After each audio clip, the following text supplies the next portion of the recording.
ইনশাআল্লাহ আমিও বলেছিলাম আমাদের কুমিল্লা 10-এ আর কোনো ভিক্ষুক থাকবে না। প্রশ্ন হতে পারে ভিক্ষুক কি সব 11-তে পাঠিয়ে দিব না 9-এ পাঠিয়ে দিব? না, এখানেই থাকবে। তো থাকবে না, মুক্ত করব কিভাবে? সহজ উত্তর হলো এমন একটা প্রক্রিয়া করব যেই প্রক্রিয়ায় ভিক্ষুকদের আর ভিক্ষাই করা লাগবে না। প্রশ্ন হতে পারে সেটা কিভাবে? উত্তর সহজ। ভিক্ষুক ভিক্ষা করেন তার প্রয়োজনের কারণে, তবে ভিক্ষুকেরও বিভিন্ন শ্রেণী পেশা আছে না নাই? এক ভিক্ষুক এটা ঘর দিছে, নাম দিছে ভিক্ষুকের বাড়ি। বাড়িটা বেশি না, 5 তালা। কয় তালা? হে ভিক্ষা করে, মানুষ দিয়ে তুমি ভিক্ষা করো, কয় করি, কিছু তো নাই, সামান্য একটা ঘরই তো আছে আর কি। তো এই ভিক্ষাটা কেন করে? অভ্যাসগত কারণে। আফগানিস্তানে যখন তালেবানরা ক্ষমতায় আসলো, কাবুল শহর থেকে প্রায় 5,500 এরকম ভিক্ষুক যারা, এদেরকে গ্রেফতার করছে, মানে ধরে নিয়ে আসছে। আইনা খবরাখবর পাঠাইছে আসলে ভিক্ষুক কিনে, দেখা গেছে অর্ধেকের কম ভিক্ষুক, আর বাকিগুলা বাণিজ্যিক ভিক্ষুক। এরকম বহুত ভিক্ষুক আছে না নাই? ও ভাই, ভিক্ষুকের বিভিন্ন ক্রাইম আছে। যাই হোক, পরে যে 2,500-এর মতো টিকছে, এগুলোকে প্রথমে বলা হয়েছে আর ভিক্ষা করবে না, তোমাদের খাবার দাবার সব রাষ্ট্রীয়ভাবে দেওয়া হবে।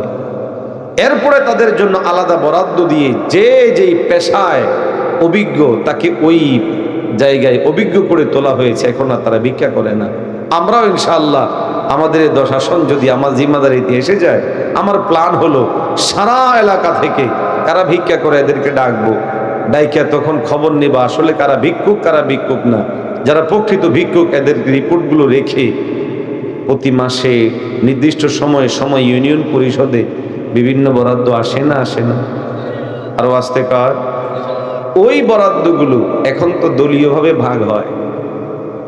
কথা বলেন না, নিজেদের পছন্দ লোকের মধ্যে ভাগ হয়। আমরা ধর্ম বর্ণ নির্বিশেষ সমস্ত মানুষকে সামনে রেখে প্রকৃত হকদার যারা, তাদের জন্য সেটাকে যদি বরাদ্দ দিয়ে দেওয়া হয়, মাত্র 1 বছরের ব্যবধানে দেখবেন টোটাল অঞ্চলে একজন ভিক্ষুককে খুঁজে পাওয়া যাবে। তো বলে এরপরও থেকে ভিক্ষা করতে পারে, করলে সেটা বাণিজ্যিক ভিক্ষুক, প্রকৃত ভিক্ষুক নয়। ওমর রাদিয়াল্লাহু তাআলা আনহু সেই কম্পিত হওয়া ভিক্ষুককে দেখে কেন ওমরের ভয় হলো, আরে আমি তো জিম্মাদার, কাল কিয়ামতে আল্লাহ যদি আমাকে ধরে বসে, ওমর তোমার কাছে খাজানা ছিল, বাইতুল মাল ছিল, রাষ্ট্রের অঢেল সম্পদ ছিল, তোমার সেই রাজত্বে কেউ ভিক্ষা কেন করতো, আমি কি জবাব দিব? ওমর এই জন্য আতঙ্কিত হয়েছিলেন। মুহতারাম হাজিরিন, আমাদের মেহমান এসেছেন, আলোচনা করবেন। আমি আমার আলোচনার সারমর্মটুকু শুনে আলোচনা শেষ করব। রব বলেছেন আমাদের শ্রেষ্ঠত্ব আমর বিল মারুফ নাহি আনিল মুনকারের উপর। আমর বিল মারুফ নাহি আনিল মুনকার এটা রাষ্ট্র সংশ্লিষ্ট। আজকে আমাদেরকে আদর্শিকভাবে ধীরে ধীরে দূরে সরিয়ে ফেলা হয়েছে। শিক্ষার আদর্শে, অর্থের আদর্শে, রাষ্ট্রের আদর্শে, বিচারিক আদর্শে সর্ব জায়গা থেকে দূরে সরায়া হয় ইউরোপের সাথে অথবা দিল্লির সাথে যুক্ত করে দেওয়া হয়েছে, কুফফারদের সাথে যুক্ত করে দেওয়া হয়েছে। সেখান থেকে বের হয়ে না আসতে পারলে আমাদের কোনো মুক্তি নাই। আমাদের আদর্শের জায়গায় আমাদের নবীকে ধারণ করেই আমাদেরকে বাঁচতে হবে। কারা কারা রাজি একটু হাত তুলে বলেন। আল্লাহ আমাদের সবাইকে কবুল করেন, বলি আমিন। আল্লাহ এই মাদ্রাসাকে কবুল করেন, বলি আমিন। আল্লাহ এই প্রতিষ্ঠানের যাবতীয় জরুরিয়াত গায়বী খাজানা থেকে পূরণ করে দেন, বলি আমিন।